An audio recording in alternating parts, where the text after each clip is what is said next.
Compulsory మెరవని చేయాలన్నారు. But నాకైతే అస్సలు ఓపిక లేదు నిజం చెప్పాలంటే. మార్నింగ్ నుంచి సరిగ్గా తినింది గూడా లేదు. బట్ ఎలా చెప్పాలి ఏంటి అనేది ఊరికే అయిపోయాను. మా అత్తని అడిగితే కంపల్సరీ చేయాల్సిందే. అదొక ఆనవాయితీ అలా ఒక శాస్త్రం అన్నారు. ఇంక సరేలే అని నేనైతే రెడీ అయిపోయాననమాట. నేను మా ఆయన పెళ్లి దండలు మార్చుకోవడం ఇలా జరిగింది. నా వెనక ఉన్నారు కదా! అంతా నాకు కోడళ్ళు, అల్లుళ్ళే అనమాట.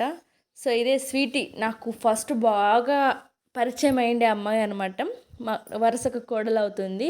అండ్ ఇక్కడైతే మాకు ఆడపడుచు మా ఆయన సొంత చెల్లి అనమాట తను. సో, ఇంకా ఏవేవో మెరూన్ చేయడానికి అది ఇది ఉంటుంది కదా! అంతా రెడీ చేసుకొని తీసుకొని ఎళ్తున్నారు. వీళ్ళు చూడండి సెల్ఫీలు తీసుకుంటున్నారనమాట. ఇక్కడైతే మా స్వీటీ వస్తదిప్పుడు. మా స్వీటీ ఎవడు అంటే నేనేం అడగను. తనే వచ్చి "అత్త మామ కన్నా నువ్వే బాగున్నావు అత్త" అంటుంటుంది. మా ఆయనైతే చూడు నిన్న మొన్న పరిచయమైనారు నీకు ఎంత త్వరగా అసలు నన్ను మర్చిపోయినారు అసలు అని అంటుంటాడు. దానికని నేను బాగున్నానా మీ మామ బాగున్నాడా అని అడిగితే "అత్త నువ్వే బాగున్నావు అత్త" అని చెప్తుంది. బట్